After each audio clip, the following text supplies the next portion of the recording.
नमस्कार, स्वागत है आपका आवाज़ अड्डा में। मैं हूं नीरज बाजपेयी और आज बातचीत करेंगे चीन वाले मामले की, जिसमें जो घरेलू फ्रंट है वहां पे राजनीति शुरू हो गई है। राजनीति दरअसल राहुल गांधी के ट्वीट से शुरू हुई और उसको लेकर के काफ़ी डायलॉग एक्सचेंज हुए, तो उस पर आज बातचीत करेंगे कि जहाँ पे जब हम एक डिप्लोमेटिक लड़ाई में हैं, हम एक फ्रंट पे बातचीत हमारी हो रही है इस समय, उस वक्त इस तरीके के सवाल पूछना, इस तरीके की बात रखना, वो ट्रिविलाइज करना कहाँ तक ठीक है, कहाँ तक जायज़ है। तो दरअसल चीन का मामला हमारे साथ जो बॉर्डर एरिया का है, जिसको हम LAC कहते हैं, लाइन ऑफ एक्चुअल कंट्रोल, वहाँ पे 2-3 जगह हैं जहाँ पे झगड़े चल रहे हैं या आपस में तकरार है। वो कह रहे हैं कि वो हमारे इलाके में घुस आए हैं। प्योंगयांग का इलाका है, गलवान वैली है, या उससे थोड़ा सा और ऊपर जाएंगे तो हवाई अड्डे के आसपास का इलाका है।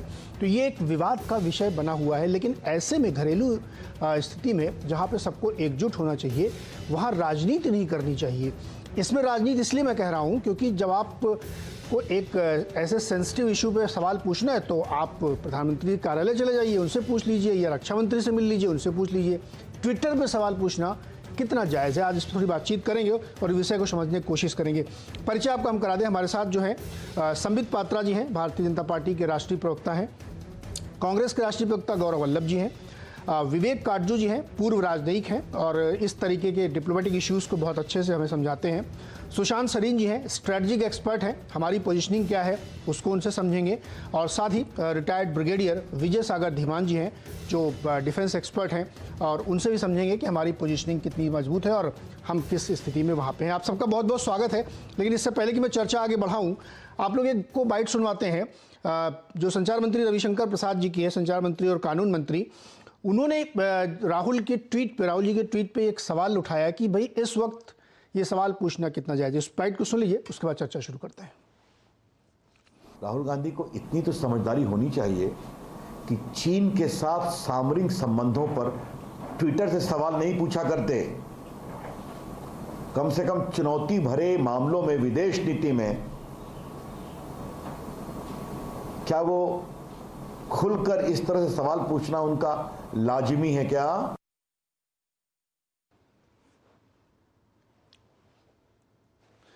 तो आपने सुना कि किस तरीके से संचार मंत्री और कानून मंत्री रविशंकर प्रसाद जी कह रहे हैं। चर्चा शुरू करूं उससे पहले संबित जी, आपका अभिनंदन, स्वागत और बहुत बधाई कि आप जल्दी से स्वस्थ होकर हम सबके बीच में आ गए। हम लोग बहुत मिस कर रहे थे और वॉरियर हैं आप, हमारे साथ में हैं, तो बहुत बहुत शुभकामनाएं। आप हम सबके बीच में फिर से आ गए, बातचीत करेंगे हम लोग और चर्चाएं होंगी।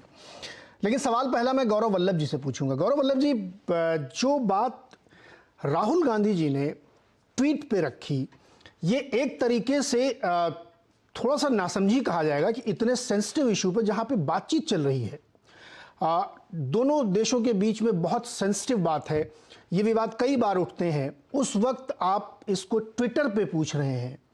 ये न सिर्फ डिप्लोमेटिक, सरकारी, राजनीतिक, इवन मैं तो कहूँगा कि सेना की दृष्टि से भी आप देखिए तो थोड़ा सा गलत दिखता है। ये नहीं करना चाहिए था उनको। जी नीरज जी, घटना 5 मई की है और जो देश के बड़े रक्षा विशेषज्ञ हैं, मैं उनको कोट करते हुए, जो भूतपूर्व सेना के अध्यक्ष रहे हुए उनको कोट करते हुए, जो GOC इंचार्ज रहे हुए उस क्षेत्र के उनको कोट करते हुए कि 5 मई 2020 को 5000 सैनिकों की एक टुकड़ी जो 1 अप्रैल 2020 से पहले भारत माता का हिस्सा था, वहां के अंदर घुस गई। फिर 12 मई को एक और टुकड़ी एक दूसरे एरिया में घुस गई। उसके बाद 2 जून को एक मेजर जनरल लेवल की मीटिंग होती है, 6 जून को लेफ्टिनेंट जनरल लेवल की मीटिंग होती है। देश जानना चाहता है कि जो जमीन भारत माँ का हिस्सा थी 1 अप्रैल 2020 के पहले, क्या वहां पर चीन की सेना घुसी है कि नहीं।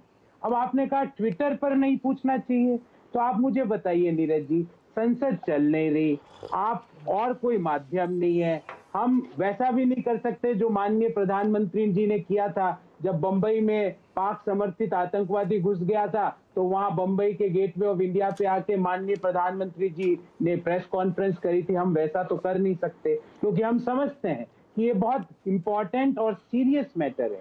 हम वैसा भी नहीं कर सकते, लाल आंख दिखा दो, हम वैसी भी बात नहीं कर रहे। हम वैसी भी बात नहीं कर रहे जो 2013 में राजनाथ सिंह जी करते थे कि 2 किलोमीटर पीछे क्यों चले गए, हमको आगे बढ़ जाना चाहिए था। हम वैसी भी बात नहीं कर रहे। हमने क्या मांगा कि देश को और सारे दलों को ये बताइए कि क्या स्थिति है। 1.5 महीने के आसपास समय हो चुका है, कंफ्यूजन पे कंफ्यूजन गौरव वल्लभ जी, है। आप बताइए कि चीन की सेना घुसी है कि नहीं घुसी है उस एरिया में जो भारत के अधिकार में था 1 अप्रैल से पहले। मेरा गौरव जी सुनिए, और मेरा दूसरा प्रश्न, अगर घुसी है तो आप सब लोगों को, हम सबको मिलके स्ट्रेटेजिकली कैसे बाहर निकालेंगे, इसके लिए ऑल पार्टी मीटिंग बुलाइए। ये 2 प्रश्न पूछ रहे हैं। ठीक है, अब आप सुनिए, अब मेरी बात, मैं ये कह रहा हूं कि राहुल गांधी जी आप लोगों के अभी कुछ समय पहले तक पार्टी के अध्यक्ष थे, वो बहुत हल्के आदमी है क्या कि उनको ट्विटर पे पूछना पड़े? मुझे लगता कि वो अगर चले जाते प्रधानमंत्री से मिलने या रक्षा मंत्री से मिलने या गृह मंत्री से ही मिलने चले जाते कि भाई ये स्थिति है, हम जानना चाहते हैं। आप ट्वीट के जरिए, अरे ट्विटर के जरिए क्यों जानना चाहते भाई? सेंसिटिव इश्यू है और बातचीत चल रही है। मेरा तो सवाल ये है, ये तो मतलब बहुत हल्कापन लगता है ना, एक राष्ट्रीय नेता इस तरह पूछ रहा है। नीरज जी 1.5 महीना हो गया, बड़े बड़े रक्षा विशेषज्ञ कह रहे हैं 10,000 चीनी सैनिक भारत माह में घुस चुके हैं। और अब भी अगर सरकार नहीं बता रही, हम बार बार पूछ रहे हैं, प्रेस वार्ता करके पूछ रहे हैं, उनसे क्वेश्चन पूछ के पूछ रहे हैं, जो न्यूज़पेपर्स में ओपैड लिख लिख के पूछ रहे हैं कहीं से तो। और संसद चल नहीं रही, अगर संसद चल रही होती तो संसद में जाके पूछ लेते, पर कहां पूछे आप बता दीजिए नीरज जी, कहां पूछे? संबित जी मुझे बताइए। बता दीजिए कि मुझे बता दीजिए कि मुझे आज सवाल पूछना है, मैं किससे पूछूं? ठीक है, संबित जी बताइए जवाब। देखिए, इन्होंने कहा कि हम न्यूज़पेपर में ओपेड लिख के पूछ रहे हैं, हम प्रेस कॉन्फ्रेंसेस करके पूछ रहे हैं, हम ट्विटर में चिल्ला चिल्ला कर पूछ रहे हैं। भैया आपके पास एक फोन भी तो है ना, PHONE फोन। राहुल गांधी कोई छोटे व्यक्ति नहीं है, सांसद हैं, एक बड़े परिवार से आते हैं, एक बड़े पार्टी से आते हैं, इससे पहले अध्यक्ष भी थे। सांसद होने के नाते अगर वो राजनाथ जी को फोन कर लेते और बहुत आराम से पूछ लेते, राजनाथ जी क्या स्थिति है, आप मुझे समझाएंगे? और मैं आपको बिल्कुल कह सकता हूं, अगर फोन भी नहीं है उनके पास, चलिए वो फोन नहीं होगा उनके पास, मान लेते हैं, ट्वीट किसी और से करते हैं वो, तो वो गाड़ी लेकर राजनाथ जी के घर चले जाते, सोशल डिस्टेंसिंग मेंटेन करते हुए बैठ जाते दोनों, आपको समझा दिया जाता। याद करिए डोकलाम के समय किस प्रकार से सुषमा जी आज नहीं है, मगर सुषमा जी के घर में मीटिंग हुई थी, किस प्रकार से सबको समझाया गया था क्या विषय है, किस प्रकार का विषय है। इतनी इंपेशेंस क्यों है? देखिए, 2 चीजें हैं इस पूरे विषय में नीरज जी। एक है कि नेता राहुल गांधी की क्रेडिबिलिटी, और दूसरा है एक बहुत सीरियस विषय को नॉन सीरियस बनाना। क्रेडिबिलिटी, आप देखिए आज तक हिंदुस्तान के सारे सामरिक विषयों पर एक तरह से खराब प्रकार की टिप्पणी करना, उसको नॉन सीरियस बनाने की कोशिश राहुल गांधी जी की रही है। एयर स्ट्राइक होता है, राहुल गांधी जी विश्वास नहीं करते हैं। सर्जिकल स्ट्राइक उससे पहले हुआ था, डीजीएमओ लेवल के अधिकारी, खुद डीजीएमओ बल्कि आके प्रेस कॉन्फ्रेंस करते हैं, उसको राहुल गांधी खून की दलाली कहते हैं। और तो और डोकलाम स्टैंड ऑफ, जो 70 दिन से अधिक का एक स्टैंड ऑफ था और एक बहुत बड़ा सामरिक जीत था भारतवर्ष के लिए, उसमें किस प्रकार से राहुल गांधी चुपके चुपके जाके एक डिनर करके अपने परिवार के साथ जाके चाइनीज ऑनवॉय के साथ डिनर किया था। जब मीडिया ने, कोई बीजेपी ने नहीं, मीडिया ने खुलासा किया कि डिनर हुआ था, तो रणदीप सुरजेवाला ने कहा ये झूठी बातें हैं, कोई डिनर नहीं हुआ है। बाद में फोटो सामने आया तो मानना पड़ा कि हाँ हम डिनर कर रहे थे। ये सारी परिस्थिति हिंदुस्तान ने देखा है, इसलिए with all due respect to Rahul Gandhi, आज राहुल गांधी को कोई सीरियसली लेता नहीं है। किंतु राहुल गांधी जी के ये ट्वीट्स कैनन फॉडर बनते हैं बहुत सारे हमारे दुश्मन देशों के लिए। आप पाकिस्तान में देखिए ऑपेड्स लिखे जा रहे हैं कि राहुल गांधी को खुद ही विश्वास नहीं है, देश को, अपोजिशन को खुद ही विश्वास नहीं है देश के सरकार के ऊपर। मेरा सिर्फ इतना कहना है कि फोन उठाइए, फोन घुमाइए। और मैं बहुत छोटा सा एक केवल वर्कर हूं बीजेपी का, सरकार का नहीं हूं, मगर मैं इतना कह सकता हूं कि इस देश में, ये डेमोक्रेटिक कंट्री में इतना बिल्कुल सच्चाई है कि अगर एक सांसद सच्चाई जानना चाहेगा तो उसको सच्चाई अपने तरीके से बताया जाएगा। आप केवल और केवल राजनीति करने के लिए ट्विटर, ओपेड और बाकी जो प्लेटफॉर्म है उसका इस्तेमाल कर रहे हैं। गौरव वल्लभ जी। जी, मैं छोटी सी बात कहूंगा, संबित भैया, PHONE फोन का आविष्कार क्या वो 2014 के बाद ही हुआ या पहले था PHONE फोन? गौरव वल्लभ जी। PHONE फोन है ना संबित भैया? नहीं, मैं पूछना चाहता हूँ, मुझे जवाब देने दीजिए नीरज। गौरव जी, मैं सवाल सुन लीजिए, सवाल सुन लीजिए, आप बात कंप्लीट करिएगा, सवाल सुन लीजिए। मैं ये कह रहा हूँ कि सीरियसनेस को ट्रिविलाइज मत करिए जी। नहीं हो रहा हूँ, इन्होंने स्टार्ट किया, मैं इनसे पूछना चाह रहा हूँ, PHONE फोन 2014 के पहले था ना? उस समय जब पाक समर्थित आतंकवादी घुस गया था तो आप सड़कों पे प्रेस कॉन्फ्रेंस कर रहे थे प्रधानमंत्री जी।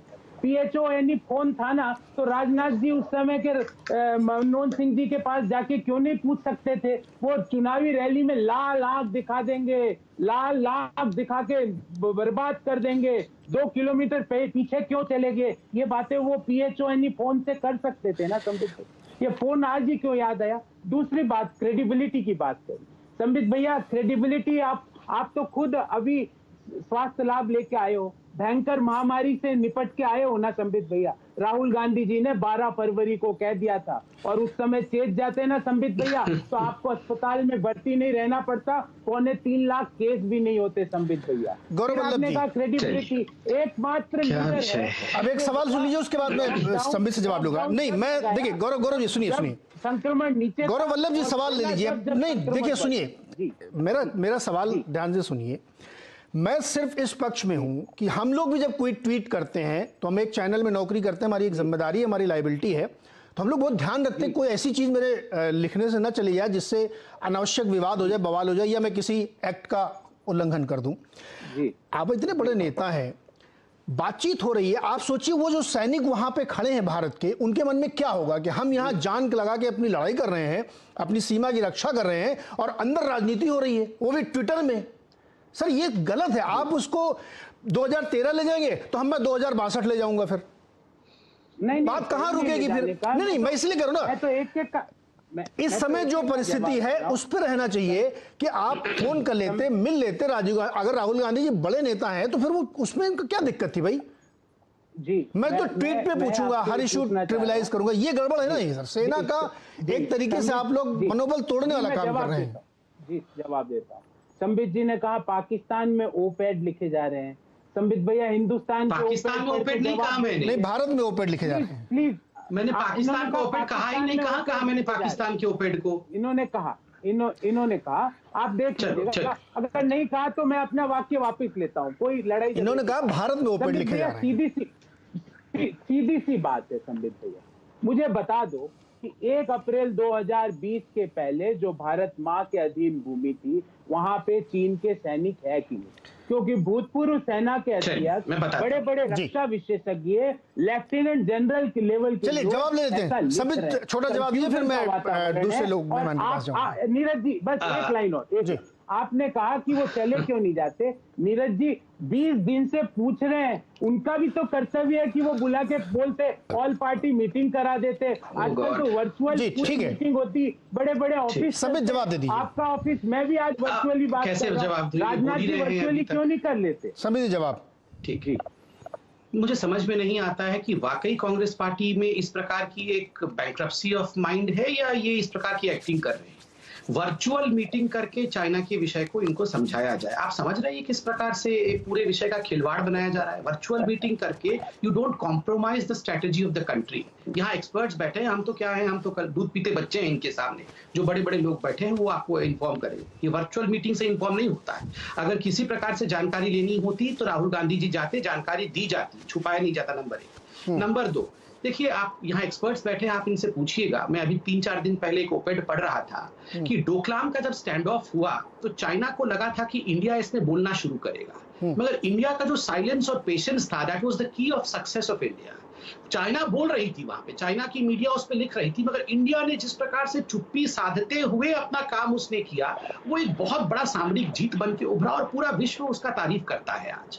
देखिए इंडिया को इंडिया के तरीके से, नए तरीके से आगे बढ़ने दीजिए और किस पे विश्वास करना है। अगर डीजीएमओ कहे कि सर्जिकल स्ट्राइक किया है तो आप कहते हैं कि हमें डीजीएमओ पे विश्वास नहीं है। अगर होम मिनिस्टर परसों रैली में कहते हैं कि 1 इंच जमीन पर भी किसी का दखल नहीं हुआ है तो आपको होम मिनिस्टर पर भी विश्वास नहीं है। आप बताइए, संबित पात्रा कहेंगे तो विश्वास कर लेंगे। किसके कहने पर राहुल गांधी जी। जी विश्वास जी, मैं करेंगे बता- जब देश मैं की आर्मी नहीं, अब रुकिए, अब आप दोनों लोग रुकिए भाई, अभी दूसरा मेहमान भी है, अब दोनों लोग थोड़ा सुनिएगा। एक लाइन बोलने दीजिए। अरे दोबारा बोलिएगा, जब दोबारा आऊंगा तब बोल लीजिएगा सर, अभी रुकिए ना, थोड़ा एक रुकिए। सेंटेंस फिर मैं नहीं बोलूंगा, एक सेंटेंस आज फिर बोलिए, मैं- जल्दी से बोलिए सर, एक सेंटेंस। डेढ़ महीने से चुप्पी साधे हुए हैं। आप ये नहीं बता गौरव दीजिए वल्लभ जी, कितने महीने चुप्पी साध सुनिए ली सुनिए बस। सुनिए, ये बस, आपका और जो, मैं उसके बाद हाँ, अब आप सुनिए, मैं आप चाहता हूँ कि सरकार बता दे कि कितने महीने चुप्पी देखिए, साधनी है। अगर और ये सिंबोलिज्म पे बात हो रही है, अगर गौरव जी सुन तो लीजिए आप, अगर सांकेतिक बात ही हो रही है तो हमारे चैनल पे भी आके गृहमंत्री जी का इंटरव्यू हुआ था और उसमें भी उन्होंने ये बात कही थी कि चीन से हमारी जो बात चल रही है उसको हम सॉल्व कर लेंगे, हमारे काम उस पर चल रहा है। तो अगर आप सिंबोलिज्म पे ये है कि हमको सुनना है तो आप सुन लेते, लेकिन आपको वो सुनना नहीं है, आपको ट्वीट करना है, मेरा आपत्ति नहीं। आप रुकिए रुकिए, आप रुकिए, आप रुकिए। नहीं, आपने एक सवाल खड़ा किया। नहीं, मैं सवाल नहीं खड़ा किया है, नहीं बिल्कुल नहीं। अभी जब दोबारा आऊंगा तब आप जवाब दीजिएगा। मैं अभी और कोई सवाल नहीं पूछा, मैं एक ही विवेक सवाल काटजू जी पूछा। के पास वापिस जाऊंगा। दोहरा देता हूं, 1 अप्रैल 2020 से पहले जो भारत के अधिग्रहण में भूमि थी वहां पे चीन के सैनिक घुसे हैं या नहीं? मैं ये जानना चाहता हूं कि 1962 से पहले अक्साई चीन किसका था, मुझे इसका जवाब चाहिए। सुरक्षा परिषद में चीन उसका मेंबर बने, इसकी सिफारिश किसने की थी, मुझे इसका जवाब चाहिए। नीरज जी, सर वहां तक जाएंगे तो फिर फंस जाएंगे आप, वहां मत जाइए। जवाब देता हूं ना। नहीं, मुझे नहीं चाहिए जवाब, मेरा सवाल क्योंकि ये निरर्थक सवालों का जवाब नहीं चाहिए। रुकिए, मैं जवाब दूंगा। नहीं मुझे नहीं चाहिए, आप रुकिए, मुझे विवेक काटजू जी से बात करनी है। सवालों से नहीं भागता हूं। जब मैं आऊंगा तब जवाब दिलवा दीजिएगा, जब मैं आऊंगा तब जवाब दीजिएगा। आप अभी रुकिए। विवेक काटजू जी, आपने सुना, अभी दोनों लोगों से हम बात कर रहे हैं। मेरा तो सबमिशन सिर्फ ये है कि आप तो डिप्लोमेट रहे हैं सर, आप दो देशों के बीच में जब इस तरीके के टेंशन का माहौल होता है, जहां पे बॉर्डर पे आपकी बातचीत चल रही है, सैनिकों के बीच में लपड़ झपड़ हो रहा है, वहां पे आप अपने ही सरकार पे जब क्वेश्चन करेंगे तो आप अपने दुश्मन की मदद कर रहे हैं ना। आप उसको मैसेज क्या दे रहे हैं कि देखो ये अंदर ही यूनाइट नहीं है। देखिए विवेक जी, मेरा अनुभव ये रहा है कि जिस देश में राजनैतिक वर्ग एक होता है सामरिक मामलों में, वो देश ऐसी परिस्थिति में सफल, क्योंकि राजनीतिक वर्ग की एकता अपने देशी को नहीं विश्व को संदेश देती। मेरा अनुभव रहा है कि राजनीतिक वर्ग को एक करने में राजनीतिक वर्ग के हर हिस्से की जिम्मेदारी हो, एक ही हिस्से की नहीं होती। ना ये सरकार की जिम्मेदारी केवल है और ना ही ऑपोजिशन की है, दोनों आपकी जिम्मेदारी साथ। दूसरी चीज मैं आपसे कहूं कि अब मुझे लगता है वक्त आ गया है जब हमें भी ऐसे स्ट्रक्चर्स बनाने पड़ेंगे, ऐसे सिस्टम्स बनाने पड़ेंगे जो कि कई देशों में हैं, डेमोक्रेटिक देशों में हैं, जहां पर राजनीतिक वर्ग के नुमाइंदे जो कि गोपनीयता की शपथ लेते हैं, उनको ऐसे संवेदनशील सामरिक मामलों के बारे में ब्रीफिंग दी जाती और उनको बताया जाता है कि क्या स्थिति है और सरकार की क्या नीति। हमारे वहां ऐसी प्रणाली है नहीं, और क्योंकि ऐसी प्रणाली है नहीं, इसलिए ये खींचातानी चलती है और ऐसे मामले फिर हमारी राजनीतिक जो एक खींचातानी है, एक लड़ाई है, उसमें शामिल हो जाते हैं। और ये आज से नहीं, मैं इसको बहुत अरसे से देख रहा, इसीलिए मैं अर्ज कर रहा हूं, हमारे दोनों नुमाइंदे बैठे हुए हैं, उन दोनों नुमाइंदों को आज सोचना, आत्म मंथन की जरूरत है, सोचने की जरूरत है कि कैसे ऐसे माहौल में हम क्या स्ट्रक्चर्स बनाएं जिसके तहत ये मामले राजनीति से परे हों, दलगत राजनीति का हिस्सा नहीं बने। अगर ऐसे सिस्टम्स हम नहीं बनाएंगे, ऐसी प्रणाली नहीं होगी, तो फिर मुश्किल होगी। आखिरी पॉइंट में कहूं जी, राजनीतिक वर्ग ही को नहीं, सामरिक वर्ग की भी ब्रीफिंग की जाती, और मुझे मालूम है क्योंकि कई बार रिटायरमेंट के 1-2 बार मैं ऐसे ही ब्रीफिंग्स में शामिल हो चुका हूं, और वो ब्रीफिंग्स होती हैं, विचारों के आदान प्रदान होता है। तो इसलिए अगर सामरिक मामलों को यानी एक इस बहस का हिस्सा बनाना है, राजनीतिक बहस का हिस्सा बनाना है सरकार को भी और ऑपोजिशन को भी, तो फिर मैं आगे क्या कहूं? मैं तो यही कहूंगा कि ये दुर्भाग्यपूर्ण है और ऐसी परिस्थिति को आज से हमें बचना चाहिए, क्योंकि ये संदेश बुरा जाता है, देश को भी बुरा जाता है और विश्व को जाता है। मैं ये इसलिए कह रहा हूं क्योंकि मैं राजनीति से बहुत दूर हूं जी। मुझे राजनीति ना एक पक्ष एक पार्टी के साथ हूं ना दूसरी पार्टी के साथ हूं। मैं तो एक रिटायर्ड डिप्लोमेट हूं। उस थोड़ा बहुत जो अनुभव मेरा रहा है उस अनुभव के बेसिस में मैं दोनों से अपील करूंगा जी। कि ये मामले अब आप बड़ी संजीदगी से लीजिए, इसमें देश का हित सोचिए और सरकार भी सोचे और अपोजिशन भी सोचे। ठीक है, जब तक वो नहीं होगा सरीन तब तक आगे हम नहीं बढ़ेंगे, एकता कैसे बनाएंगे? जो बात अभी काटजू जी ने कही बड़ी बैलेंस्ड है कि दोनों लोगों को ये सोचना चाहिए और शांति काल में ऐसा कोई स्ट्रक्चर बन सकता है, जब कुछ नहीं हो रहा तो एक नियम बने या जो भी सरकार अपनी व्यवस्था बनाना चाहे कि भाई ऐसे इश्यूज होंगे तो हम उस पर क्या करेंगे, कैसे लोगों को करेंगे। लेकिन मेरा आपसे सवाल ये है कि जो अब चूंकि थोड़ा सा इससे आगे बढ़ते हैं, मामले को ले जाते हैं जहाँ पे वो पूरा झगड़ा झंझट ये सब चल रहा है, थोड़ा स्ट्रेटेजिकली समझाइए हम लोगों की इस पोजीशन क्या है इस समय। नीरज, मैं आपके जो असली सवाल है उस पर जरा 1 मिनट में आता हूं, लेकिन 3-4 चीजों की वजाहत करनी मेरे ख्याल जरूरी है। जी बोलिए। पहली चीज, आज के जमाने में राजनीति और कूटनीति दोनों ट्विटर पे होती है, ये एक रियलिटी है, इसको हमारे को पहचानना चाहिए। दूसरी चीज ये कि किसी भी डेमोक्रेसी में ये लाजमी है कि और होना भी चाहिए कि विपक्ष को सवाल उठाने चाहिए और सरकारों को कटघरे में खड़ा करना चाहिए। विपक्ष का काम ही वो है, इसमें भी कोई आपत्ति नहीं हो सकती। तीसरी चीज ये है कि जो स्ट्रक्चर्स की आप बात कर रहे हैं वो स्ट्रक्चर जरूर होने चाहिए, लेकिन हमारे यहाँ पर एक, और काटजू साहब ने शायद उसका एक हिंट भी दिया, लेकिन वो इनफॉर्मल लेवल पर कंसल्टेशन होती रहती थी, खास तौर पर जब जो राजनेता थे विपक्ष में भी और सरकारों में भी, वो एक ऐसे किस्म के थे कि वो राजनीति को एक अपनी आपसी जिसे बोलते हैं नफरत में नहीं उन्होंने तब्दील होने दिया था। तो वाजपेयी जी और नरसिम्हा राव बिल्कुल आपस में बातचीत करते थे और उसके बाद भी ये हुआ, उससे पहले भी ये हुआ कि विपक्ष को कॉन्फिडेंस में लिया जाता था तमाम जब इस तरीके के मामले होते थे।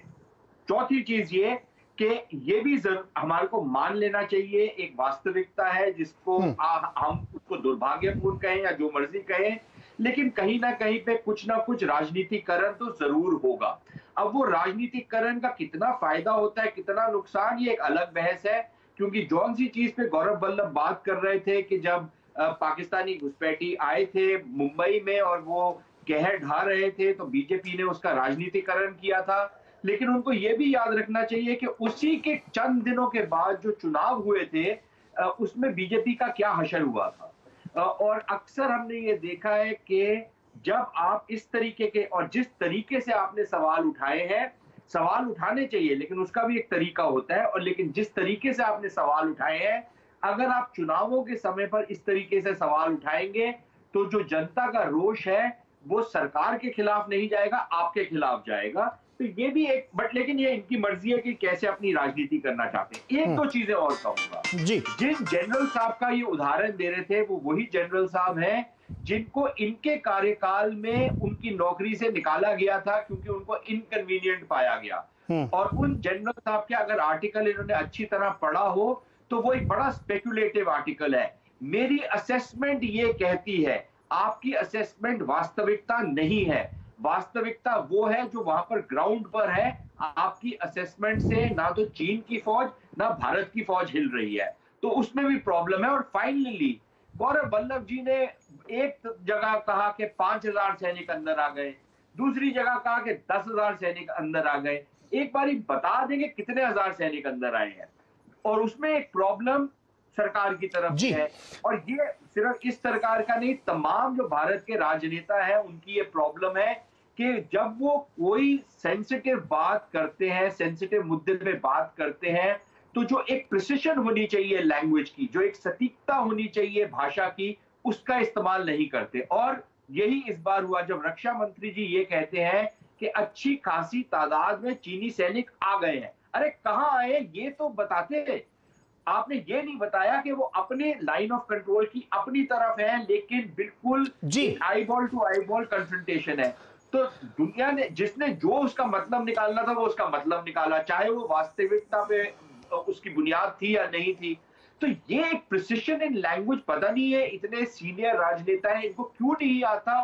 भाई आप एक किसी चुनावी रैली में एक स्पीच दे रहे हैं तो एक अलग बात है, आप एक इतने सेंसिटिव मुद्दे पे एक बात जी ठीक है सुशांत जी, तो थोड़ा सोच समझ के करिए ना। बिल्कुल। इसमें जो आपका सवाल है, मेरे ख्याल जो अभी तक हमारे पास देखिए रिपोर्ट्स जो आई हैं उससे ये व्यतीत होता है कि 4 जगहों पर एक प्रॉब्लम थी जहां पर एक कन्फ्रंटेशन का माहौल बना हुआ था, लेकिन वहां पर उनमें से 3 जगहों पर पीछे हट गए, मामला सुलटाया जाने की तरफ बढ़ रहा है। वहां पर कुछ ना कुछ समझौता हो गया है, उसकी मोडालिटीज डिसाइड होंगी कि पहले जो फौजें आई हैं वो कैसे डी इंडक्ट की जाएंगी, कैसे उनको पीछे किया जाएगा, कैसे वो जो कन्फ्रंटेशन की फिजा है उसको कम किया जाएगा।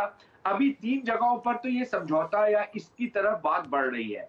चौथी जगह जो झील है, पैंगोंग सो झील जो है, उसके ऊपर जो विवाद है वो शायद जो अभी तक रिपोर्ट से पता लग रहा है उस पर अभी भी कोई सहमति नहीं बनी कि वहां पर से कैसे डिसएंगेज किया जाएगा। लेकिन उस पर भी उम्मीद यही जाहिर की जा रही है कि जो यथास्थिति इस सारे विवाद से पहले थी उस पर वापस चले जाया जाएगा, लेकिन उसमें शायद थोड़ा समय लग सकता है। जी देखिए, बात जो आप लोगों ने कही वो बिल्कुल सही है। संबित जी आप भी इस पर थोड़ा सा गौर करिए, मैं आपके पास भी आऊँगा। एक जवाब मैं जरा ब्रिगेडियर साहब से ले लूँ। जो प्योंगयांग लेक है ना, वो बड़ी खूबसूरत लेक है। अपने दर्शकों को बता दूं कि जो 3 इडियट्स में अंतिम सीन में जो लेक थी वो वही वाली थी वो, और वो 130 किलोमीटर लंबी। उसके बीच में हमारे वो पॉकेट्स आते हैं जिनको F1 F2 F3 है, तो 2 से 8 के बीच का कन्फ्रंटेशन है। सरीन साहब मैं गलत हूँ बताइएगा। वो 8 जो है न्यूट्रल जोन है। अब उसमें विवाद है कि कहाँ है, क्योंकि उसका डिमार्केशन नहीं है। हमने LAC पे बहुत जगहों पे गड़बड़ है, तो वो जो प्योंगयांग वाला मामला उसको बीच में है। अब वो झील के बीच में मामला फंस रहा है, तो वो थोड़ा सा दिक्कत कर सकता है। दूसरा जो गलवान वाला है वो ज़्यादा सीरियस है, मुझे लगता है उसको ज़्यादा करना चाहिए क्योंकि वो स्ट्रेटेजिकली इंपॉर्टेंट है। और तीयो जो ऊपर एक एयरपोर्ट के पास वाला है वो भी शायद है। लेकिन ब्रिगेडियर साहब मूल मुद्दे पर लौटते हैं। इस तरीके के भी आपने सुना जो अपने अपने व्यू रख रहे हैं, डिप्लोमेटिक व्यू क्या होना चाहिए। सरीन साहब स्ट्रेटेजिक बता रहे हैं, गौरव वल्लभ अपनी बात रख रहे हैं कि भाई हमको जानकारी नहीं है तो हम ट्वीट पे पूछेंगे। सेना के लिहाज से जब आप लोग सीमा पे खड़े होते हैं, देश में रक्षा कर रहे होते हैं, तो इस तरह का जो माहौल बनता है उससे आप लोगों के मनोबल पे किस तरीके का असर पड़ता है? देखिए मैं आपको इसके बारे में बताता हूँ। फर्स्ट ऑफ ऑल ये है लाइन ऑफ एक्चुअल कंट्रोल। मनोबल की बात मैं 1 मिनट के बाद करता हूँ। पहले मुझे लाइन ऑफ एक्चुअल कंट्रोल को समझाने दीजिए। ये पाकिस्तान की तरह LOC नहीं है कि जहाँ पे 100% डिप्लॉयमेंट है और eyeball to eyeball बैठे हैं और मिरर इमेजिंग करके हम अपनी डिप्लॉयमेंट लेके बैठे हैं। यहाँ पे हमारी परसेप्शन है कि लाइन ऑफ एक्चुअल कंट्रोल क्या है। अभी पैंगोंग सो लेक की जहाँ तक आपने बात करी है, तो वहाँ पे फिंगर 1 to फिंगर 8 है, उसके बाद सिरिजाब 1 सिरिजाब 2 है। अब चाइना कह रहा है कि जो लाइन ऑफ एक्चुअल कंट्रोल है वो फिंगर 4 से गुजरती है, जिसके पास हमारा एक बेस भी है, और हम कह रहे हैं कि वो फिंगर 8 से गुजरती है जहां पे एक चाइना का बेस है। अभी जो इलाका जो है फिंगर 4, 5, 6, 7, 8 का है, ये इलाका दोनों साइड्स आपस में पेट्रोल करती हैं। अब यहाँ पे चाइना ने फिंगर 5 तक एक रोड भी बनाई है, जो कि उसने बनाई थी जब हम कारगिल युद्ध में पाकिस्तान के साथ बिजी थे। हमारे पीछे से हमारे बिना नॉलेज के उन्होंने वो रोड बना ली। अब उस रोड पे वो पेट्रोलिंग करते हैं गाड़ियों के ऊपर और हम लोग करते हैं पैदल। अभी जो इलाका फिंगर 5 से फिंगर 4 तक का है वो बिल्कुल एक छोटा सा संकरा इलाका है जहां पे एक सिंगल फाइल फॉर्मेशन में ही चल सकते हैं। तो ये उस जगह की स्थिति की भूगोलिक स्थिति है। फिर ये कहना कि वहां पे 5000 ट्रूप्स आ गए हैं, उन्होंने हाइट्स कैप्चर कर ली हैं, मैं आपको ये बताना चाहता हूं कि उन हाइट्स के ऊपर 5000 लोगों की डिप्लॉयबिलिटी नहीं है जी।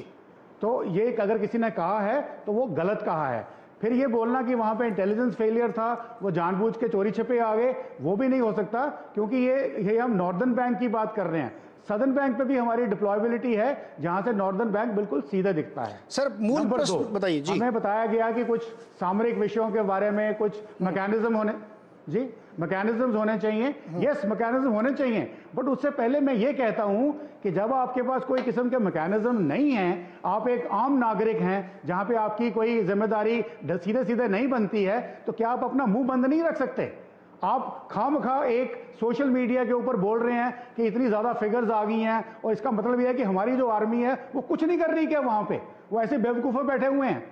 या फिर आप चाहते हैं कि नहीं, अगर उनके 5000 ट्रूप्स हैं तो हमारे भी 5000 होने चाहिए? देखिए ऐसी बात नहीं है, हमारी आर्मी एक प्रोफेशनल आर्मी है, एक्सपीरियंस्ड आर्मी है, और माउंटेन्स में उस टेरेन के ऊपर मैं आपको बता दूं, अगर आप एक वेल डिप्लॉयड एमएमजी या बड़ी हैवी मशीन गन रख दें तो आप वहां पे पूरी पूरी बटालियन का अटैक रोक सकते हैं। वहां जरूरी नहीं है कि अगर उसके 200 आदमी आए हैं तो आपके भी इधर 200 होने चाहिए। प्रोफेशनलिज्म है, हमें मालूम है वहां पे क्या चाहिए, क्या एक्शन करनी चाहिए, और एक भी कोई इंच किसी लैंड का हमने किसी को दिया नहीं है आज की डेट में, तो ये समझना बहुत जरूरी है। और यहां मैं एक छोटा सा उदाहरण देना चाहूंगा। देखिए नेपाल में लड़ाई थी माओ गवर्नमेंट में और उसकी ऑपोजिशन में, जब उन्हें इंडिया में बाउंड्री की बात करी वो एक साथ हो गए। इजराइल में बेनी गैंट्स और नेतन्याहू तीन इलेक्शन के बाद ये डिसाइड नहीं कर पाए कौन बनेगा उसका प्राइम मिनिस्टर, बट जब कंट्री की सिक्योरिटी की बारी आई सब एक साथ हो गए। तो हिंदुस्तान में हमको ऐसी क्या प्रॉब्लम है कि हमको एक आर्मी को एक्सपोज करने की जरूरत पड़ती है जी? कि अगर हम ब्रिगेडियर साहब मैं जवाब लेता हूं, अब मैं वापस चलता हूं अपने पात्रा जी और गौरव वल्लभ जी के पास। गौरव वल्लभ जी देखिए, पूर्व सैनिक है, ब्रिगेडियर साहब है, काम कर चुके हैं, और वो भी कह रहे हैं कि आपको इस तरीके की बातचीत नहीं करनी चाहिए, थोड़ा संयम रखना चाहिए ना, पूछ लीजिए ना चाहिए जाके।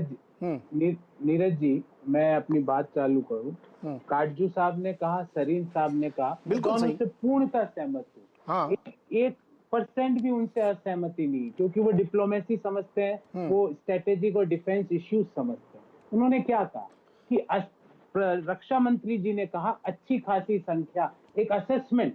तो अब हम वही तो चाह रहे हैं कि रक्षा मंत्री जी बता दें।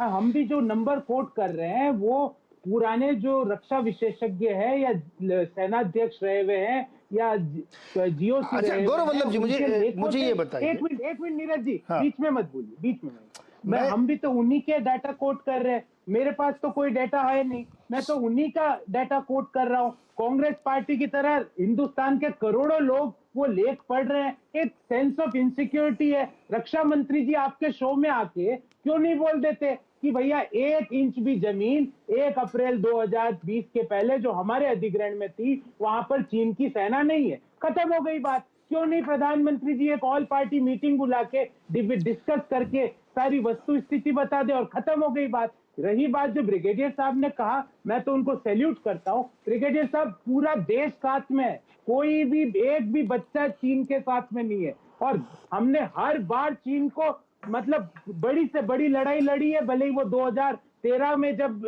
इश्यू हो, जब हमने स्टेटस को स्थापित किया था। आज भी हम स्टेटस को की बात कर रहे हैं ना, कोई बहुत बड़ी बात तो कर नहीं रहे।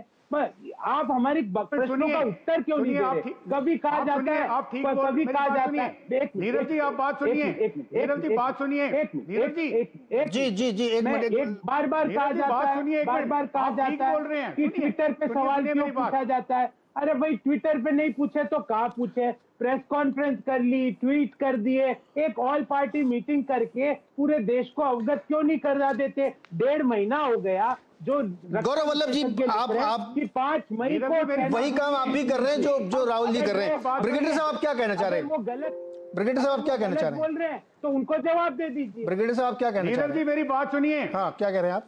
जी बोलिए बोलिए। नीरज जी सुनिए मेरी बात। हाँ। आप जो बोल रहे हैं ठीक बोल रहे हैं, पर सुनिए ये कोई नॉर्मल राजनीतिक मुद्दा नहीं है। ये देश के सैनिकों का सवाल है, उनकी जान का सवाल है। वो अपनी जान पे खेल के आपकी रक्षा कर रहे हैं। अभी ऑपरेशन चल रहा है, अभी डी इंडक्शन स्टार्ट होनी है जी, बातचीत चल रही है। आप इसको खत्म होने दीजिए। खत्म होने के बाद आप ऑपोजिशन वाले हैं, आपका हक है, आप सरकार को जिस तरह से घेरना चाहते हैं घेरिए, मगर इसके खत्म होने के बाद आज इस वक्त जब काम चल रहा है, अपने सैनिकों का मनोबल बिल्कुल नहीं टूटने दीजिए। मैंने इसलिए नेपाल जी, का और संबित इजराइल पात्रा का उदाहरण दिया, वहां पे ठीक है ब्रिगेडियर साहब, आपका पॉइंट हो गया। जबरदस्त संबित पात्रा, बहुत सारे सवाल गौरव वल्लभ रखे, मैं अपना एक सवाल उसमें उनसे पूछना चाहता हूँ, लेकिन पहले आप उनसे जवाब दे दीजिए उनके सवालों में, फिर मैं एक सवाल उनसे पूछूंगा। जी देखिए नीरज भाई, यहाँ पर जो लोग बैठे हैं काफी बड़े लोग बैठे हुए हैं, पूर्व आर्मी के अधिकारी बैठे हैं, बहुत बड़े डिप्लोमेट्स मेरे फादर से बड़े उम्र के बैठे हुए हैं। हम लोग, जहां तक मेरा सवाल है या गौरव भाई का सवाल है, चलिए ये finger 1 two finger 4, finger 5 two finger 8, सरी झाप, ये 2 LAC का होना, एक ट्रायंगुलर एरिया होना, ये सब क्या है? हम गौरव और राहुल गांधी भी मैं बता रहा, हम लोगों ने 5-6 दिन पहले जब ये डिबेट हुआ तो गूगल करके अरे पढ़ लो यार ये फिंगर क्या होता है। ये इस प्रकार से इतने बड़े बड़े सामरिक विषय ये गूगल करके मैप देख के नहीं होते, ये अनुभव से होते हैं, और ये एक पेशेंस के साथ होता है। ये ट्विटर पे, फेसबुक पे, टीवी पे डिबेट करके, डिबेट कौन जीतेगा उसके आधार पर नहीं होता। एक बात तो आप सब मानते हैं, एक्सपर्ट से आप पूछिए, आज हिंदुस्तान अपना इंफ्रास्ट्रक्चर, रोड इंफ्रास्ट्रक्चर इत्यादि अपने LAC के नजदीक तक, जो आप बेस कैंप के विषय में बात कर रहे थे फिंगर 4 के लिए, वहां तक ऑलमोस्ट ले गया है, और चाइना ये चाहता नहीं।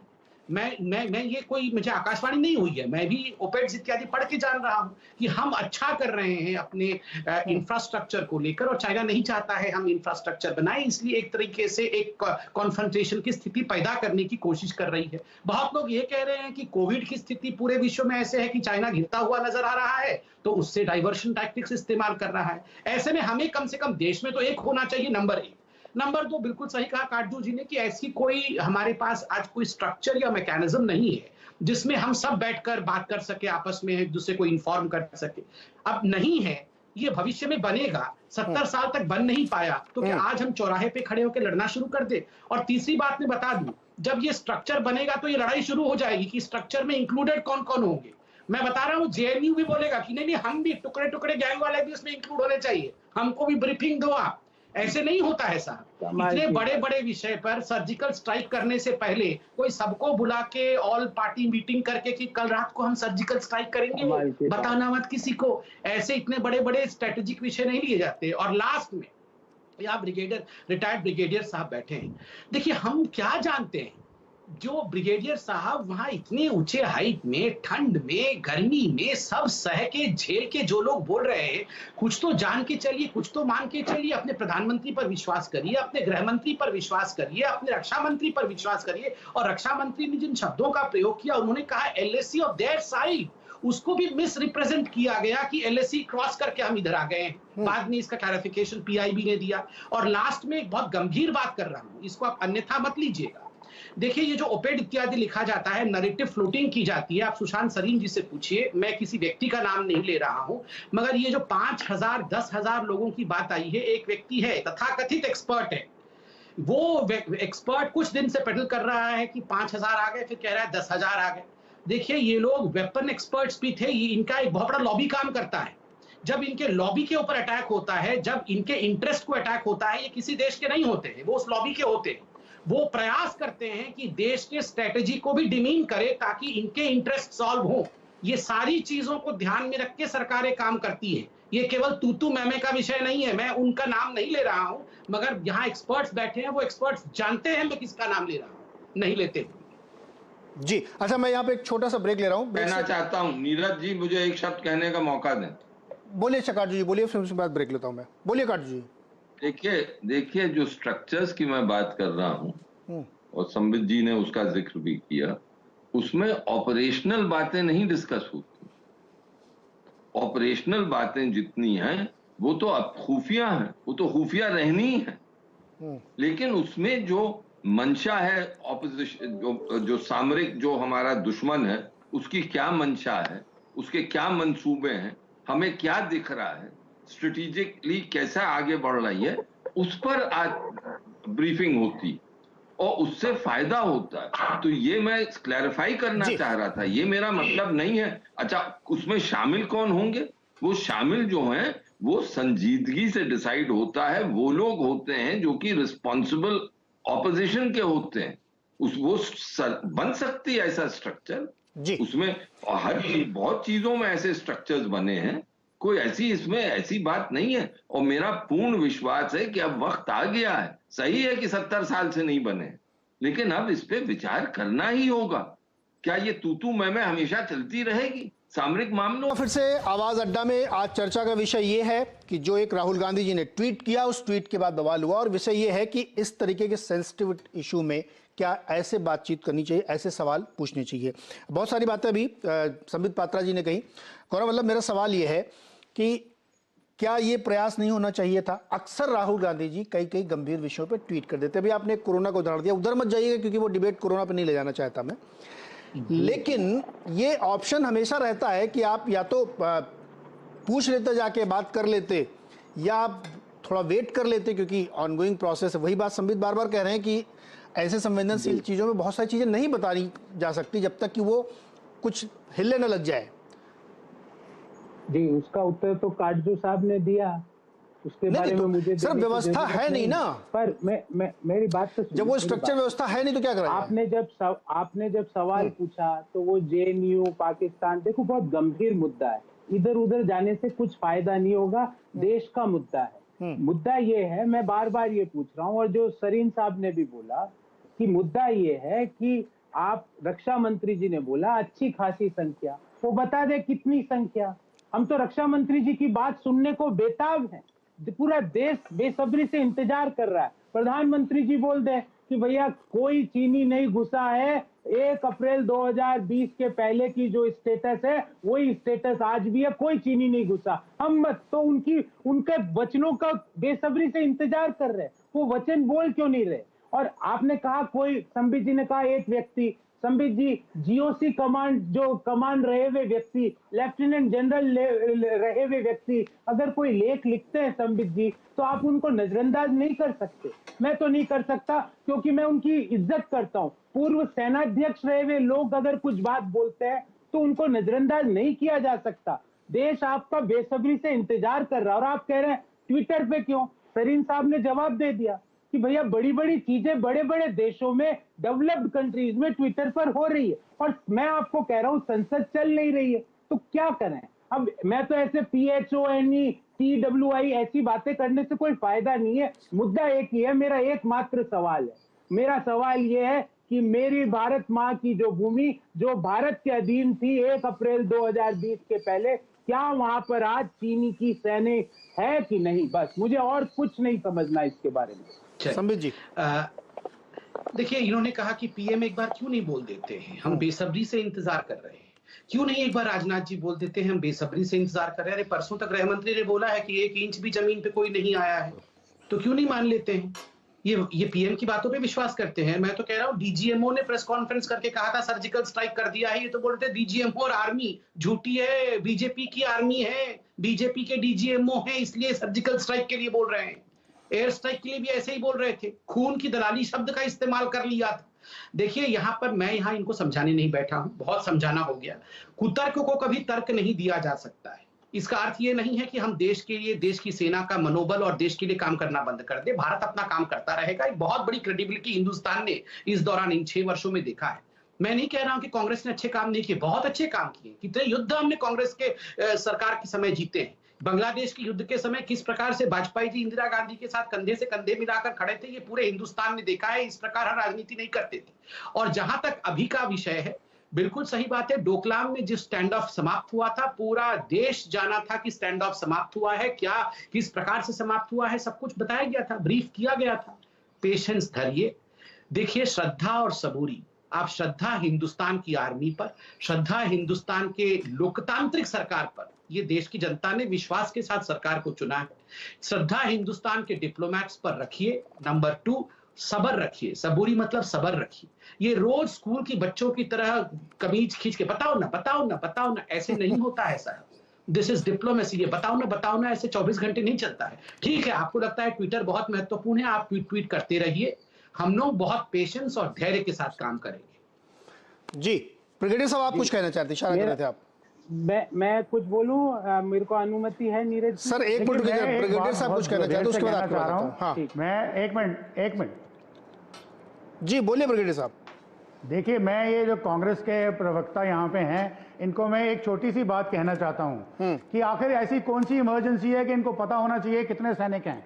और ये जिन लेफ्टिनेंट जनरल को कोट कर रहे हैं, मैं उनके बारे में कुछ नहीं कहूंगा, पर इनको मैं याद दिलाऊंगा कि बहुत सारे, कम से कम 9 लेफ्टिनेंट जनरल्स प्लस हजारों भूतपूर्व सैनिकों ने एक ओपन लेटर लिखी है राहुल गांधी को, उसको पढ़ें और उसको विश्वास करें। और अगर ये सोचते हैं कि डोकलाम में राहुल गांधी डोकलाम के टाइम पे चाइनीज राजदूत के साथ डिनर कर रहे थे तो वो भारतीय सेना के जवान को वो मालूमात नहीं है, तो इनकी गलती है। आज भी हर सैनिक को मालूम है कि देश में क्या हो रहा है और वो सोच रहा है कि किस किस्म के पॉलिटिशियंस हैं। मान लेते हैं हम कि हमारे पास कोई मैकेनिज्म नहीं है डिस्कस करने का, या होना चाहिए या जो भी है, बिसाइड्स द पॉइंट, मगर मैच्योरिटी तो है कि जब एक आदमी, बंदूकें तनी हुई हैं, गोला बारूद एक साथ एक दूसरे के सामने है, वो अपनी जान देने को तैयार है, आप थोड़ी देर चुप नहीं बैठ सकते?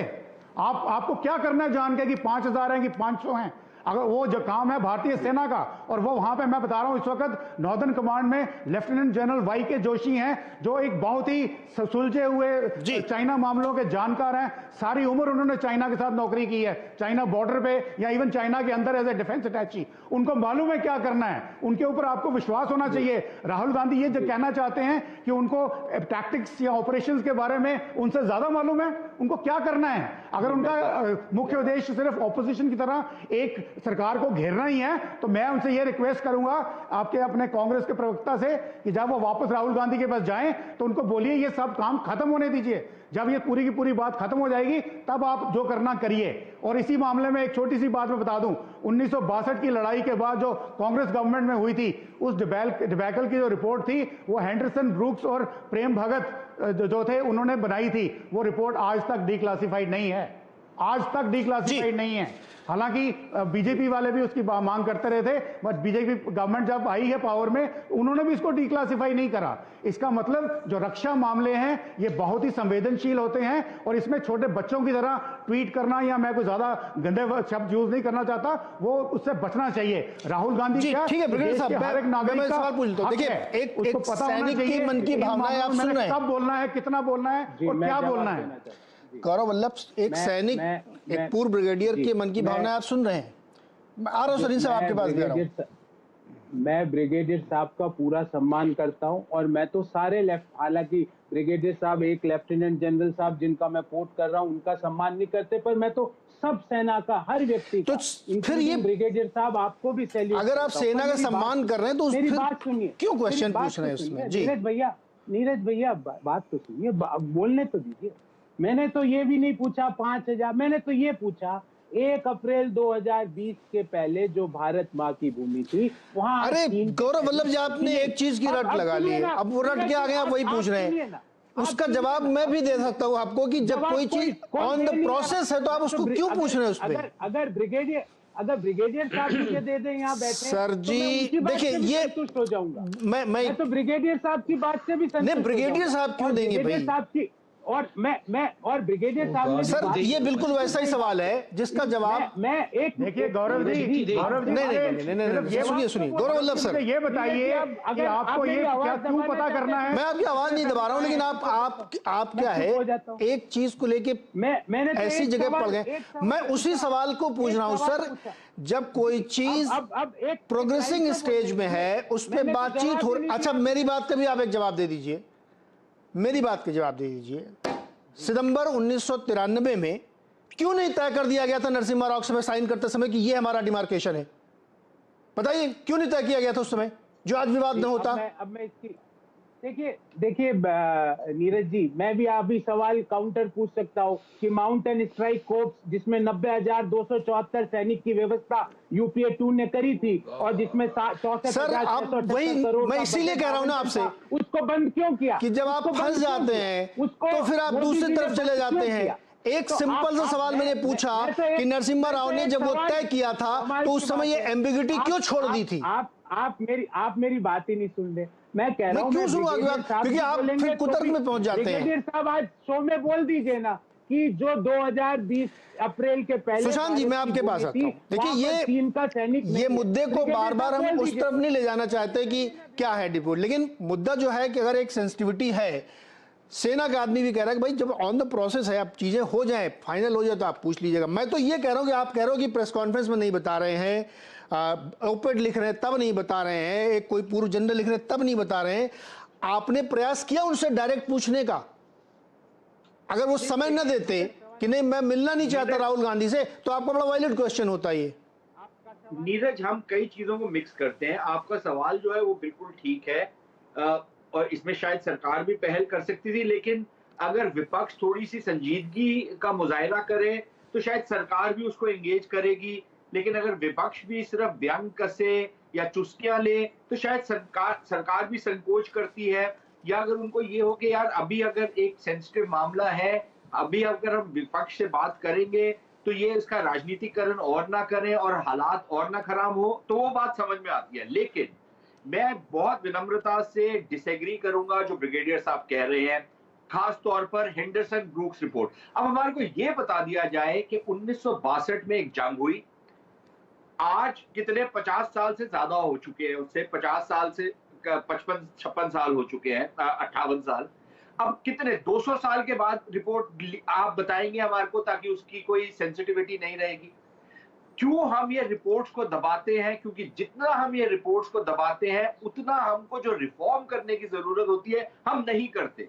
ये रिपोर्ट्स बिल्कुल मंजर आम पर आनी चाहिए, ये बिल्कुल पब्लिक होनी चाहिए। और जिस जर्नैल ने और जिस राजनेता ने उस जमाने में भारत की जो इतनी बुरी शिकस्त हुई थी उसमें अपना हिस्सा डाला था, उनको बिल्कुल उनका पर्दाफाश होना चाहिए। वो बीएम पॉल हो या थापड़ हो, या ये जो थापड़ और पापड़ बना रहे थे घर में बैठ के, जिनको कुछ पता नहीं था, और फिर उसके बाद जंग हारने के बाद उस थापड़ को आपने अपॉइंट कर दिया भारत का राजदूत अफगानिस्तान में। ये एक ऐसा कोटरी बना हुआ था। और हम आज भी कहते हैं कि ये बातों को हमारे को रिलीज नहीं करना चाहिए क्योंकि बड़ी सेंसिटिविटी है। भैया हमारे को बता दीजिए क्या सेंसिटिविटी है। दुनिया भर में ये रिपोर्ट्स लीक होती हैं, जो सेंसिटिव पार्ट्स होते हैं उनको रिडैक्ट कर देते हैं, उनको हटा देते हैं, लेकिन बाकी सारी रिपोर्ट जो होती है वो लीक होती है, पहली बात। दूसरी चीज ये, अगर 1962 और उससे पहले जब चीन की घुसपैठ हो रही थी और चीन आपके जो हिस्से हैं जिसके ऊपर आपका दावा था उनको ऑक्यूपाई कर रहा था, अगर यही आर्गुमेंट तब भी दिया जा रहा था कि भाई अभी मत सवाल उठाइए, आपने सवाल नहीं उठाया, चीन अंदर आता गया। अच्छा, आप कहते हैं कि भाई जर्नैलों से मत पूछिए, क्या बीएम कॉल या थापड़ जो था उसको वो कोई जर्नैल से क्या उनको फौज में भर्ती भी होना चाहिए था क्या? उतने निकम्मे लोगों को आपने, क्योंकि उनकी अच्छी पहुंच थी, उनकी अच्छी सोशल स्किल्स बड़े अच्छे थे, अंग्रेजी सुशांत जी कनेक्टेड। मेरा सवाल इसमें है, नीरज प्लीज मुझे बात करने दीजिए सर, संक्षेप में रखिए, समय खत्म हो रहा है। करते थे, आपने उनको जर्नैल बना दिया और फिर आप हमसे बोलते हैं कि भाई उनसे सवाल मत पूछे, वो जर्नैल है। क्यों ना पूछे भाई, हमारा देश है, हमारा भी उतना हक बनता है उनसे सवाल पूछने। सुशांत जी सरकार को भी बनती है, लोगों को भी बनती है। सुशांत जी, मेरा कहना यह है, क्यों सवाल पूछने से इतना हिचकिचाते हैं? मेरा सवाल यह है, इसमें मेरा कहना यह है, काटजी मैं आपके पास आ रहा हूं। आपने सही कहा कि 1962 में, फिर उससे पहले 47 में बहुत बार, उस समय क्यों नहीं पूछा, वो मैं उस पर इतिहास में नहीं जा रहा हूं। मेरा सिर्फ ये कहना है कि आप पूछिए सवाल, लेकिन किस वक्त पूछ रहे हैं ये बहुत जरूरी है, क्योंकि वक्त की नजाकत पे ही सब कुछ तय होता है। एक चीज सर, सवाल तो सुनिए सर पूरा। मैं मानता हूं कि वक्त की नजाकत, शांति काल में आप जाइए और बैठ के पूछिए कि मेरे को तय करके बताइए कि आप कब वो लाइन खींचेंगे। पूछने का तरीका होता है, मैं ये भी एग्जैक्टली सर, मैं वही कह रहा हूं। इसको हर चीज को मंजर आम पे उसी समय लेके आने की जरूरत नहीं है, लेकिन कोई टाइम फ्रेम तो होगा। सर टाइम फ्रेम मैं वही कह रहा हूं ना कि इस समय जिस वक्त, सुशांत जी, आपने 1962 तक किसी ने सवाल ही नहीं उठाया इससे यार। सुशांत जी, मैं सही आपकी बात से सहमत होते हुए मैं कह रहा हूं कि उस समय जब चीजें प्रोग्रेस में है, आप गलत मैसेजिंग करें, तब आपने बोला सवाल मत। अभी जब ये विवाद शांत हो जाएगा उसके बाद आप जाइए और बैठ के तय कराइए कि भाई हमने 1993 सितंबर में जो गलती की है उसको हम सुधारना चाहते हैं। वो हो सकता है, लेकिन इस समय टाइमिंग गलत है सर जी। एक शब्द और कहूंगा बस, एक शब्द। हमने 1962 से पहले नहीं उठाया कि हालात बड़े संजीदा है, हालात काबू से बाहर ना हो जाए, चलिए ठीक है मान लिया। 1962 में आपकी सबसे बुरी शिकस्त हुई, और शिकस्त फौज की नहीं थी, शिकस्त राजनेताओं की थी, जिन्होंने फौज को असला नहीं दिया, जूते नहीं दिए, एक्लेमेटाइज नहीं किया, कोई अकल नहीं थी, समझ नहीं थी, और उनको बोला आप जाके जंग में कूद जाइए। लेकिन उसके बाद ये बोला गया कि सवाल मत उठाइए क्योंकि फौज का मनोबल कम होगा। कब उठाए सवाल यार? सर मैं तो कह रहा हूं कि 93 में भी नहीं सवाल उठाया ना। 50 साल के बाद मैं तो रिपोर्ट रिलीज, सर मैं उससे बहुत आगे निकल आया हूं। मैं तो 30 साल आगे आके सितंबर 1993 में जो आप समझौता कर रहे थे उसमें भी आपने लूप होल्स छोड़े जिसका खामियाजा हम भुगत रहे हैं। मेरा सवाल सिर्फ यह है कि हाँ मैं आ रहा हूं सर, मैं आपके जी मैं आपके पास आ रहा हूं काटजू जी। मेरा सिर्फ चूंकि समय काफी कम है जल्दी जल्दी बात करना चाहता हूं कि जो इस समय है गलत मैसेजिंग जाएगी, चीन को गलत मैसेजिंग जाएगी, वर्ल्ड को गलत मैसेजिंग जाएगी। आप मामला शांत हो जाए उसके बाद आप चले जाइए, पूछ लिए। मैं होता तो मैं तो प्रधानमंत्री जी के घर जाता, प्रधानमंत्री जी मुझे भगा देते तो मैं लौट क्या कहता भाई मैं तो पूछने गया था, मुझे नहीं पूछा बताया। लेकिन ये क्या आप ट्वीट पे करके ट्रिविलाइज कर रहे हैं उसको। काटजू जी देखिए मेरा मानना है कि ट्रिविलाइज तो किसी को नहीं करना चाहिए क्योंकि मामले बहुत गंभीर। अब इसका क्या मुझे इस राजनीति से मैंने पहले भी अर्ज किया, अब भी करूंगा, राजनीति से मतलब नहीं जी। लेकिन आप सही कह रहे हैं कि ऐसे और ब्रिगेडियर साहब भी सही कह रहे हैं कि सरकार सेना का मनोबल नहीं गिराना चाहिए। जब कोई ऑपरेशन हो रहा है, जब लड़ाई चल रही है या मुश्किल समय है, तब तो सवाल ही नहीं होता है कि मनोबल नहीं उठा। लेकिन हमारे सिस्टम में, हमारे डेमोक्रेटिक सिस्टम में सवाल तो अगर हम नहीं उठाएंगे तो फिर हम इंप्रूवमेंट कैसे सुधारेंगे, कैसे चीजें? सवाल ही उठाने से तो चीजें सुधरती हैं, पर्दा डालने से तो नहीं होती। बिल्कुल सही सर। यहाँ पे भी समय मेरा खत्म हो रहा है सर। एक शब्द मैं कह लूं, हाँ। आज के दिन सबको सब्र रखने की जरूरत है। बस सर यही क्रक्स है, की जरूरत है, यही क्रक्स है। सब्र सब्र। एक सेकंड बोल सकता जी संबित जी 10 सेकंड बोलिए, समय एकदम मेरा खत्म हो गया। 10 सेकंड बोलिए बोलिए बोलिए। देखिए मैं इतना कहना चाहता हूं कि देखिए मैं सबसे छोटा भी हूं उम्र में और अनुभव में भी, मगर इतना आश्वस्त कर सकता हूं India is not the same India as 1962। बिल्कुल सही कहा सुशांत जी ने। कैनवस के जूता पहना करके जिस प्रकार नेहरू के रिश्तेदारों ने, जिसके बारे में भी कहा गया वो नेहरू के रिश्तेदार थे और उनको प्रमोट किया गया, देश को एक तरह से जंग में डाला, वो स्थिति अब नहीं है। नंबर और नंबर 2 मैं इतना कहूंगा जहां तक ट्रिविलाइज करने का विषय है, राहुल समय मेरा खत्म हो रहा बिल्कुल नहीं है, प्लीज। बस 10 सेकंड सभी जी आपने बात 10 सेकंड में कंप्लीट करी, बस समय एकदम नहीं, प्लीज जी। हाँ, मैं देखिए 1962 हो या 19 अरे गौरव जी एक मिनट रुकिए। ना तो चाइना और ना कोई देश राहुल गांधी अरे भाई मेरा समय फेस वैल्यू पे ले रहा है। 1962 हो नीरज जी मैं बोलना चाहता हूँ सर मैं माफी चाहूंगा सर, समय एकदम मेरा खत्म हो गया है। मेरे को मैं और चला जाऊंगा फिर वो कट करना पड़ेगा, फायदा नहीं उससे। नीरज जी 10 सेकंड सर बिल्कुल मत बोलिए प्लीज सर। अरे बिल्कुल समय सर, माफी के साथ कह रहा हूँ, समय एकदम खत्म हो गया, नहीं तो फिर वो बाद में कटिंग करनी पड़ती है। शो मैं बिल्कुल रैप कर रहा हूँ यहाँ पे, समय एकदम नहीं मेरे पास। मेरा सिर्फ इतना कहना है कि सब्र रखिए, समय का इंतजार करिए, हर सवाल का जवाब मिलेगा। बहुत बहुत शुक्रिया हमारे साथ जुड़ने के लिए। देखते रहिए सिंधी से आवाज।